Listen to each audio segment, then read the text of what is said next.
CM पुत्र वैभव गहलोत को कोई 20,000 रुपए महीने की सैलरी नहीं देगा। कोई उसको 500 करोड़ क्यों देगा? क्या विशेषता उसके अंदर है? उसी का पैसा हवाला के माध्यम से मॉरिशस जाकर के और वापस एक नंबर का होकर जब आता है तो वो फेयरमाउंट होटल में कन्वर्ट हो जाता है। अशोक गहलोत से झूठा मुख्यमंत्री आज तक आपने नहीं देखा है। और विशेष बात यह, झूठ भी इस कॉन्फिडेंस से बोलता है तो वो जनता को मूर्ख समझता है कि उसके झूठ को जनता हर बार मानती रहेगी। अशोक गहलोत ने जनता के सामने हमेशा की तरह एक और झूठ बोला कि मेरे बेटे का इस फेयरमाउंट होटल से कोई संबंध है ही नहीं, इस पूरे मामले से कोई संबंध है ही नहीं। लेकिन वास्तविक बात यह है, sunlight car rental private limited company, उसके मालिक जो 3 थे, उसमें एक रमाकांत, वैभव गहलोत और हिमांशी। रमाकांत जब हट गया तो वैभव गहलोत और हिमांशी गहलोत ये 2 रह गए। और वो जो हवाला से सैकड़ों करोड़ रुपए मॉरिशस गया था और मॉरिशस से घूमकर जब यहां आया, उसका लाभ आज भी ये दोनों प्राप्त कर रहे हैं। अब आप ये समझिए कि जनता से हजारों करोड़ खून चूस चूस कर जो पैसा लूटा गया था वो हवाला के माध्यम से मॉरिशस चला गया।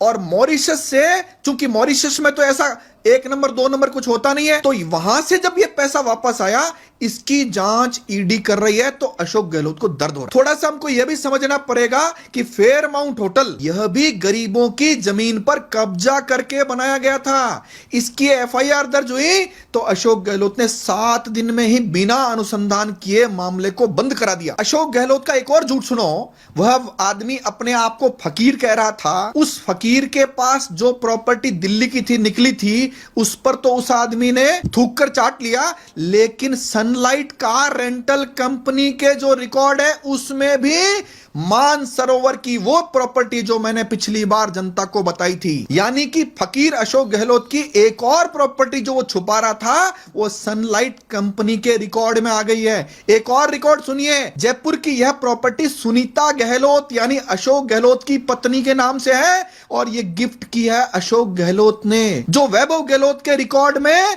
सनलाइट कंपनी का एड्रेस है। कुल मिलाकर बात यह है कि ऐसी अनगिनत प्रॉपर्टियां सामने आने वाली है। जैसे जैसे ईडी आगे बढ़ेगी तो अशोक गहलोत द्वारा जो जनता को लूटा गया अवैध खनन के नाम पर, पुलिस के द्वारा वसूली के नाम पर, सड़कों पर, परिवहन में, टोल नाकों पर, रॉयल्टी के नाम पर, ड्राइवरों को पेपर लीक के नाम पर और जितने भी अन्य तरीकों से लूटा गया था, वो सारी प्रॉपर्टियां धीरे धीरे सामने आएगी। और जिसमें कैश वसूली की गई वो हवाला से कहीं मॉरिशस और अन्य देशों में जो गया, वो भी घूम फिरकर इनकी कुछ बॉम्बे की कंपनियों में और कुछ राजस्थान की कंपनियों में और कई अदर कंपनियों में वापस पैसा आ गया। सचिन पायलट का नाम लगाकर सरकार के सभी विधायकों को जिस होटल में ले जाया गया, वह होटल भी यही होटल था, फेयरमाउंट होटल। और अशोक गहलोत समझता जनता भूल गई होगी कि यह वही होटल है, दूसरी होटल है।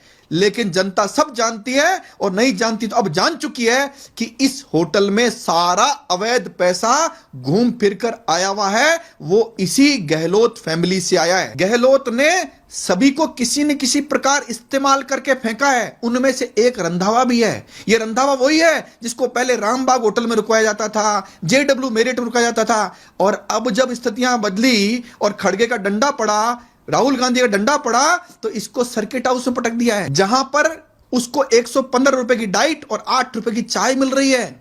उससे पहले 8-8 हजार रुपए के डिनर के बिल आते थे। इसलिए सुखजिंदर सिंह रंधावा ने कहा है कि इनको 1 साल पहले क्यों नहीं पकड़ लिया।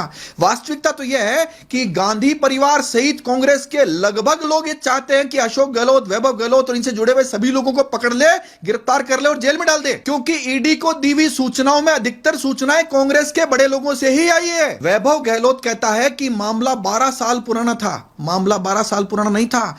2020, 21, 22, 23 लगातार सनलाइट कंपनी में यह हवाला द्वारा मॉरिशस से आया हुआ पैसा और उससे लाभांश प्राप्त कर रहे थे गहलोत फैमिली, वैभव साहब और उनकी पत्नी। और गहलोत साहब, वैभव गहलोत साहब, आप जो जनता को झूठ परोस रहे हो ना, सच्चाई तो यह है 12 साल पुराने मामले तो मेरे थे, जिसमें हाई कोर्ट ने स्पष्ट कहा था कि इसको रीओपन नहीं करना है, ये सारे मामले झूठे हैं। आपने हाई कोर्ट माफी मांगी, एनएचआरसी में माफी मांगी और आपने 12 साल पुराने झूठे मुकदमों को हाई कोर्ट की रोक के बावजूद खोल करके और इन एजेंसियों का जो दुरुपयोग किया, असली खेल तो वो था। गोवर्धन सिंह नाम का भूत इनके सर पर नाच रहा है। इन्होंने 12 साल पहले जो कुकर्म किए थे हबीब खान गोरान के साथ मिलकर, वो कुकर्म बार बार इनको याद आ रहे हैं, इसलिए ये 12 साल चिल्ला रहे। जबकि वास्तविकता यह है 2023 में भी हवाला द्वारा अवैध पैसा जो इनका मॉरिशस से आया था, आज भी वैभव गहलोत और हिमांशी गहलोत के खातों में है